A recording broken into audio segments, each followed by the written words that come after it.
श्री शिव महापुराण प्रथम खंड 13वां अध्याय।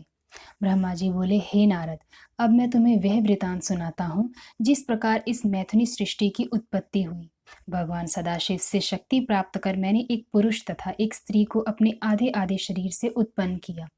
उस पुरुष का नाम स्वयंभू मनु तथा स्त्री का नाम शतरूपा हुआ। शतरूपा ने तपस्या द्वारा मनु को पति रूप में प्राप्त किया। फिर उन दोनों पुरुष तथा स्त्री ने मेरे पास आकर कहा, हे पिता, अब आप हमें कोई आज्ञा दीजिए। तब मैंने अत्यंत प्रसन्न होकर उन्हें यह आज्ञा दी कि तुम सर्वप्रथम भगवान सदाशिव का पूजन करो, तदुपरांत उनसे आज्ञा पाकर सृष्टि उत्पन्न करने का कार्य करो। मेरी आज्ञा को स्वीकार कर उन्होंने ऐसी तपस्या की कि भगवान सदाशिव ने प्रसन्न होकर उन्हें अपना दर्शन दिया तथा वरदान मांगने के लिए कहा। उस समय मनु ने उनकी स्तुति करते हुए यह कहा, हे प्रभु, अपने मन की इच्छा को आपके सामने प्रकट करना मूर्खता होगी, अतः आप हमारे लिए जो उचित समझे वह करें। यह सुनकर भगवान शूलपाणी प्रसन्न होकर बोले, हे मनु, तुम मनुष्य सृष्टि को उत्पन्न करो। उस सृष्टि कार्य में तुम्हें कोई कष्ट ना होगा। तुम्हें 3 प्रकार के क्षण चुकाने होंगे, जिन्हें देव क्षण, पितृ क्षण तथा ऋषि क्षण कहते हैं। इन तीनों क्षणों से उक्षण होने का उपाय विद्या पढ़ना, संतान उत्पन्न करना तथा यज्ञ करना है। इतना कहकर शिवजी अंतर्धान हो गए। हे नारद, भगवान सदाशिव से इस प्रकार वरदान प्राप्त कर मनु तथा शतरूपा मेरे समीप लौटे और मुझे सब वृतांत कह सुनाया। उसे सुनकर मैंने भी उनसे कहा, तुम दोनों संतान की उत्पत्ति करो। मेरी आज्ञा पाकर वे दोनों सृष्टि उत्पन्न करने लगे। सर्वप्रथम उन्होंने 2 पुत्र तथा 3 पुत्रियों को उत्पन्न किया।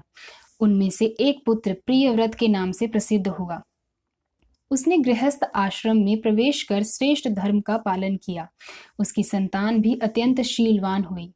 आगे चलकर उसी के वंश में भगवान श्री कृष्ण चंद्र ने अवतार लिया।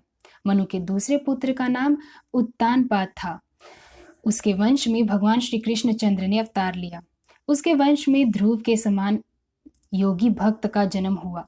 मनु की पहली पुत्री का नाम अनुमति था। उसका विवाह मेरे पुत्र रुचि नामक मुनि के साथ हुआ था।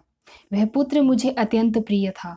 उसके द्वारा यज्ञ और दीक्षा नामक 2 संतानों की उत्पत्ति हुई। उसके गर्भ से भगवान कपिल देव ने जन्म लिया।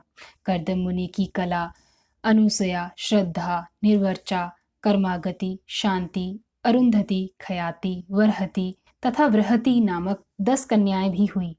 इनमें से 9 कन्याएं मरीच, अत्रि, अंगिरस, पुलसत्य, पुलह, कृतु, भृगु, विशिष्ट तथा अथवर्ण नामक 9 ऋषियों को ब्याही गई। मनु की तीसरी पुत्री का नाम प्रसूति था।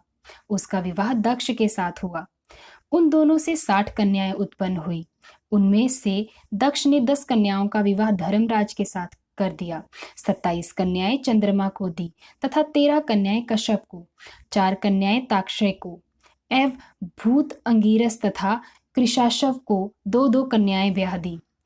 उन सबसे बहुत अधिक संतानों की उत्पत्ति हुई। उसी के कुल में हमने, विष्णु जी ने तथा शिव जी ने जन्म लिया। इस प्रकार अपनी 60 पुत्रियों का विवाह करने के उपरांत दक्ष ने मेरे पास आकर सब हाल कह सुनाया और यह पूछा कि अब आप मुझे क्या आज्ञा देते हैं। दक्ष की बात सुनकर मैंने उसकी प्रशंसा करते हुए कहा, हे पुत्र, अब तुम कोई ऐसा उपाय करो जिससे तुम्हारी एक पुत्री का विवाह शिव जी के साथ हो सके। ऐसा करने से तुम्हारा जन्म सफल हो जाएगा और हमारी सृष्टि पवित्र हो जाएगी। मेरी यह आज्ञा सुनकर दक्ष कठिन तपस्या करने के लिए चला गया। उस तपस्या के प्रभाव से आदि शक्ति जगदम्बा ने दक्ष के घर में अवतार ग्रहण किया। नमः शिवाय। ऐसी कथाओं को सुनने के लिए श्री शिव महापुराण चैनल को सब्सक्राइब करें और वीडियोस को लाइक और शेयर करें। धन्यवाद।